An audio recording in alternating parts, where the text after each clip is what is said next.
Hello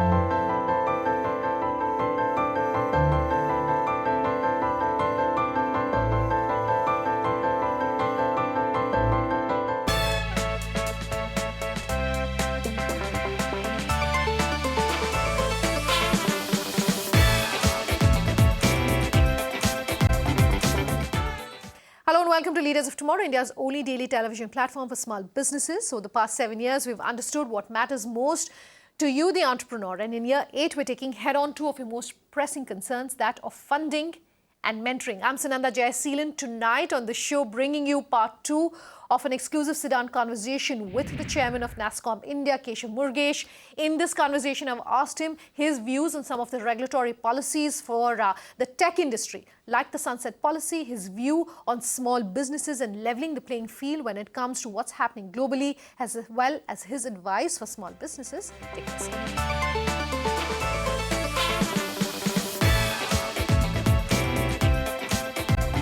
Let's talk about really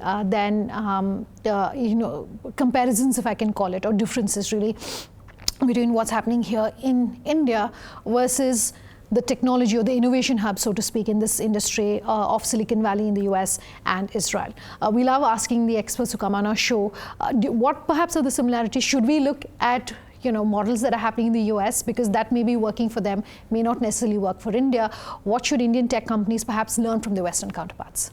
So excellent question. So first and foremost, at NASSCOM, I spoke earlier when we talked about skilling that we are looking at, STEM to STEAM. Similarly, the biggest opportunity with the change we are seeing in, the world around driven by digital is the fact that India can take that leadership space in the whole digital journey of companies across the globe. And therefore, we have coined this phrase, think digital, think India, right? And I think that works very well for the startup, kind of ecosystem, because with models changing and with everyone, moving the quotient of digital up and moving much more into, technology intensive and deep tech kind of areas, the potential for Indian companies is significantly higher. Now, if you look at, if you're trying to understand what's the difference between, say, the West, the US, and maybe Silicon Valley and India, I think there's one big difference. I think it's in the education models, and that's something that we have to work on. One is cultural, one is the education model. We have traditionally in India focused a lot on rote learning. We need to have a very different experience-based learning, which has done very well for the West, if you ask me. That is one. The other, I would say, is what we are doing in order to encourage our, startups, in order to scale, grow, access talent, and create global products as opposed to, looking at just one market. Second thing is the creativity, or culturally in India, we quite often, just copy one element or create one element and are happy doing that. I think culturally we have to change to create something which is new IP, completely new, right? And then scale it like crazy and make them global brands. I think a combination of these two is what will really help the startup ecosystem take off in a big way. And I think visits to some of these companies and the successful startups in the West will help our entrepreneurs appreciate and understand, the thinking, how different it is. And of course, from a NASSCOM point of view, we are focused on creating the startup, kind of hubs for them. We've helped them in terms of scaling their ideas, helping them, be introduced to the funds, to the other, kind of ecosystems, and just helping them access new markets. So if you just look at the number of delegations that NASSCOM puts out, Sure. It's so many, 20 to 30. Like right now, there's a big group interacting in Japan. There was Sure. one in the UK. There was one in the US. Then there's constant mentorship sessions that is taking place. So all of these steps are taking place, and I think we're moving in the right direction in terms of ensuring that Indian startups, which are already the third largest in the world, and where we created 8 startups which are unicorns in 2018, I'm happy to say the results are starting to show. In the first 4 or 5 months, we've already announced in India 6 unicorns. Okay. So things are happening. Okay, so very briefly, I will come back to the question on startups, but I want to talk about the fact that at one hand you're talking innovation, and therefore you're talking about what's happening in Silicon Valley and Israel. At the other end, are there still comparisons with what's happening in Indonesia, Sri Lanka, Philippines, etc.? Are those models still relevant then in terms of the work happening here in India? I would say that if you're talking about deep tech and innovation and startup thinking, I think the places to still learn from would probably be the US and to some extent, parts of Europe and UK. The countries you named are probably emerging as countries that are much more focused on the business process side of the business. And if you look at most of the Indian companies, all of them would actually have the business process people would have assets in a lot of these countries that you just named at this point in time. I think India still has a huge advantage, right? And what India has done from a business process point of view has extended its shores beyond India into each of these countries. So what they have actually done is, by leveraging technology, great people, lots of digital models and analytics, Indian companies have created so much of comfort in the minds of their clients that they have actually been able to say that we can take the end-to-end, value chain of a process into our company, and we can deliver it from different geographies, but as part of the same umbrella. Sure. So they may actually deliver a part of it from the Philippines, some of it from South Africa, maybe a part of it from Romania, and the heavy lifting, from India. But you must understand that what is done in those countries quite often cannot be done in India, because they would be very focused around a voice neutral, kind of an accent neutral kind of a offering from one of those geographies, or something which is very focused on that particular time zone. But by expanding the shores, what we have actually done is we have brought all of that business into the overall umbrella, and we have created so much of comfort in the minds of clients that the business is actually expanding, and that's good for everyone. Okay, speaking of geography, one more question, and that's as far as our own tier 3, tier 4 markets or even tier 2 markets are concerned. For the longest time now, 10, 11, 12 years, the tech industry has said we want to set up centers in the tier 3s and the tier 4s of India. Nothing much seems to have moved. What's it really going to take then to ensure that that ecosystem is being built? Right, actually I'll correct you there. Lots has actually happened in the last few years under this particular government. Sure. And you may recall the BPO policy that Shri Ravi Shankar Prasad announced, a few years ago. That has been implemented quite successfully across, the whole nation. So there are lots of small BPO companies have been created in a number of small areas, creating jobs. But I think what has also happened is there's been a lot of push towards driving the CSCs, the customer service centers, right? Which this government has actually driven, and lots of the local help to citizens have been provided by these CSCs. More importantly, employment generation has been created by these CSCs, which earlier were there but were not really doing much. But today, for an Aadhaar card, for a birth certificate, death certificate, things like that, in many of these villages, you can actually go to a CSC. It's running well. In many cases, women are running it, so it's created women empowerment as well. So I think all of that has already started happening, and I think that's the way to go for the long term. Having said that, when you look at Indian businesses creating assets in all of these locations, I would say that a lot of us have focused on the tier 1 locations, partially on the tier 2 locations, and lots more can be done in tier 2 locations. So there's a big opportunity in terms of going after tier 2. In terms of tier 3, longer term, I think there's huge opportunity. In the short term, it will be much more for domestic business as opposed to international or export-based businesses. Because remember, I think the government and the industry have to work together in terms of solving the problems of basic infrastructure, airports, railway stations, making sure that there's enough bandwidth in every one of these locations. Talent is available. There are good colleges. Healthcare facilities are available. There are proper residential accommodations, schools, colleges. Because remember, it's not just a case of doing something in isolation. When a company moves an asset into one of these locations, they move middle management there. They move people with aspirations and hopes who have choices in a fast-growing business. So if they go to a location where there's no proper, school, no residential accommodation, no proper hospital, why would they do that? So I think we're working on some of these big themes with some of the state governments and the central government. Longer term, I think this is the biggest, potential for India because, the reality is the talent lives in all of these locations. Okay, so if I've understood the tone then of your answer right, you're happy with what this government is really doing for the tech industry, whether it's Digital India, Skill India, etc. You're happy with where it's at? Would you like to see anything more? I will say that this is a government which from day one has spoken about technology as creating a more inclusive India.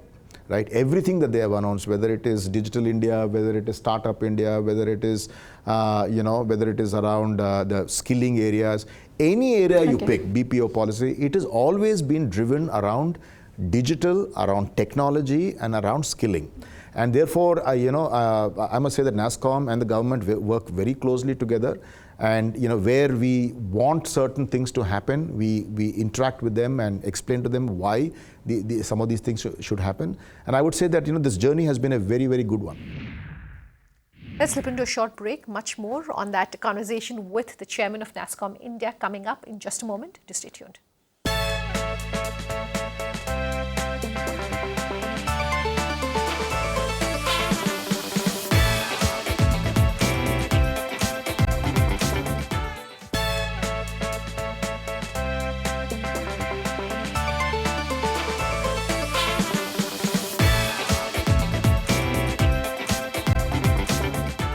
Welcome back. You're with us here on Leaders of Tomorrow, and tonight on Big Speak, a conversation with the chairman of NASSCOM India, Keshav Murugesh.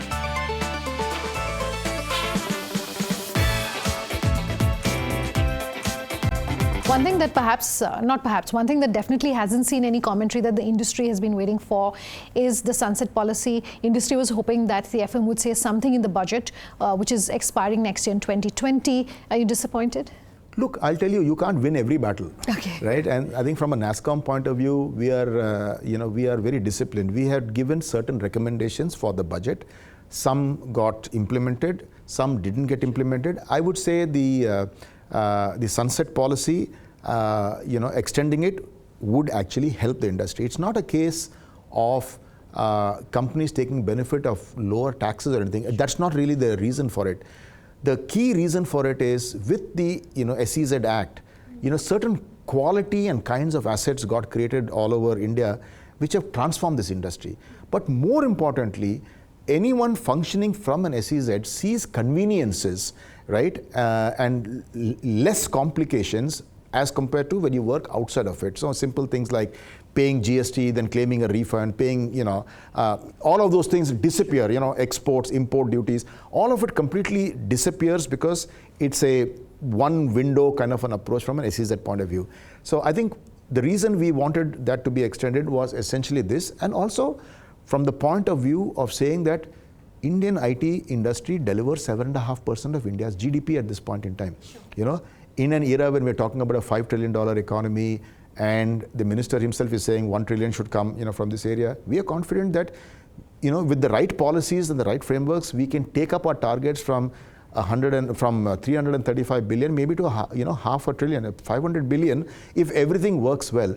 So we think that this industry needs to get all the kind of support that is required in order for India to continue to be the absolute global leader from a technology point of view. So I see no reason why we should not be pushing for some of these progressive policies, particularly when people outside are talking about recessionary trends, lack of demand, is that we are not seeing that in this industry. We want it to be backed to the hilt. We are confident. NASSCOM has a real good group of people. We have a close relationship with the government, and we will keep pushing these models in order to make sure that we contribute significantly to job creation, as well as expanding the Indian market and taking our offerings outside. Okay, my last couple of questions, and I want to talk about what's really happening in the startup space. NASSCOM is largely seen as being very aggressive when it comes to the services space. Do you think perhaps that is overshadowing what's happening with product companies or with startups?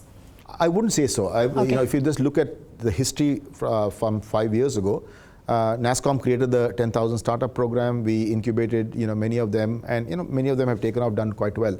I think at this point in time, our focus has shifted. Rather than just creating, some of these spaces, what we have done is we have said, based on the experience of the last 5 years, that these startups need, much more support. The startups that are taking off need support from, from the point of view of introductions to venture capitalists, introduction to, customers, interactions with the right kind of technology partners, to be able to operate in an ecosystem of innovation, things like that. And therefore, what we are doing is we are trying to solve those problems, through NASSCOM's new initiatives. I spoke about taking them to, various visits to different countries. I did mention about some of the other initiatives as well. But that's where we are focused. I think the whole startup ecosystem, is going to be one of the biggest areas of potential, for India.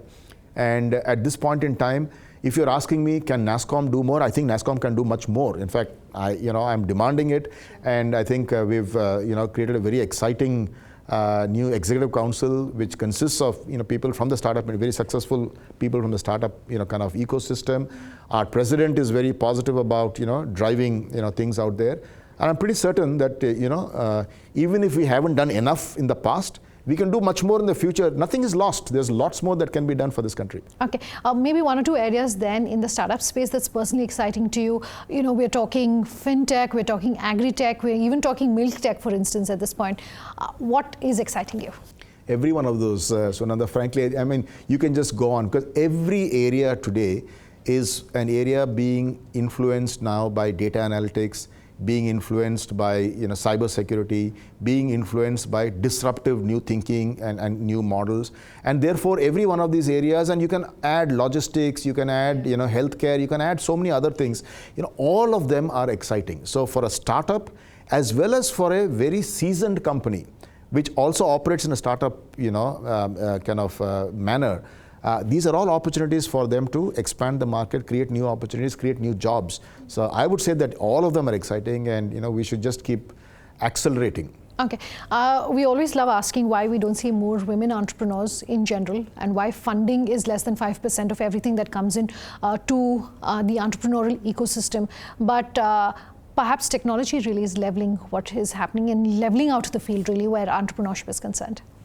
See, first and foremost, I must say from a technology point of view, close to 45%, if not almost 50% of the employees in our industry actually are women, right? So I think from that point of view, women have clearly shown that, they can do as well, if not better. In many cases, the leaders that I interact with, even on my executive council at NASSCOM or even outside, are really strong, solid leaders who are delivering huge value to their companies and to the country. So I don't see that as an issue. From a startup, point of view, I think there's lots that can be done. I mean, I have met a number of people. I've seen, dedicated women-only entrepreneur funds that have also been created. Sure. But again, if there's more that, can be done, yes, I would always subscribe to that model. I think more can be done to encourage more entrepreneurs to come out, because as you can see with Bangladesh, right, I think one of the biggest reasons for the growth of the economy and the way, the GDP has grown there has been the empowerment of women. Right, and I am a big, kind of supporter of that. I think the more we can empower women with new, interesting policies that many of us have introduced in our companies, and we just make it universal across the country, the potential for us to access a talent force that today is hidden is huge. And again, that's another exciting, big opportunity for India. So you can see there are so many opportunities for India. Sure. I very briefly want to talk about AI for good. What would you like to tell our viewers about that? Well, like I mentioned, this whole area of artificial intelligence and disruptive technologies is changing the world that we are used to.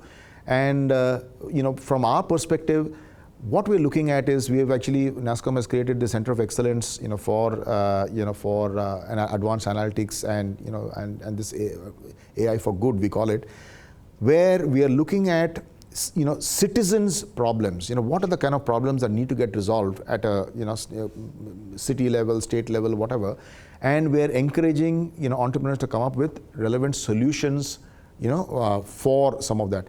Because rather than all the time waiting for the government to solve every problem, we're saying that technology is available. It is all pervasive. Talent is available. We are walking around seeing what those problems are. So why don't we come up with these problems? And for that, the solutions to those problems. And for that to happen, somebody has to create an ecosystem. So we have done that through these centers of excellence, which we are creating all over. And what we have done, therefore, is created the infrastructure, created the kind of regulatory frameworks for people to operate in.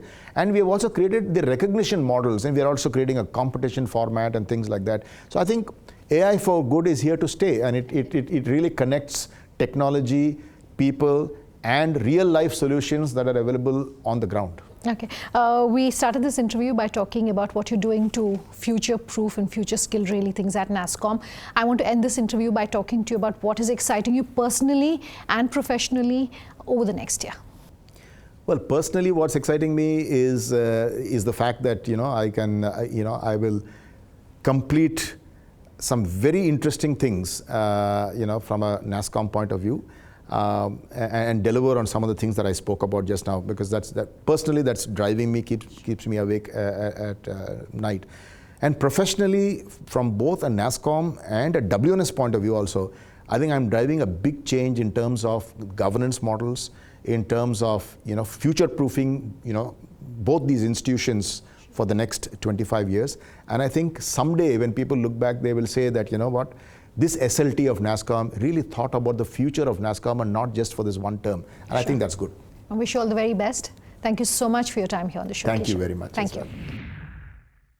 That was an in-depth conversation with the chairman of NASSCOM. Before we end tonight's show, though, I want to talk to you about the fact that we're very excited this year to bring you an in-depth fact capsule in association with our knowledge partner, ODUP, the most trusted platform that analyzes startups, their trends, as well as future evaluation. This weekly capsule bringing to you the most incisive information on everything that you need to know about the hottest startups in the country right now. This week, the spotlight is on the Mumbai market across all sectors. Take a look.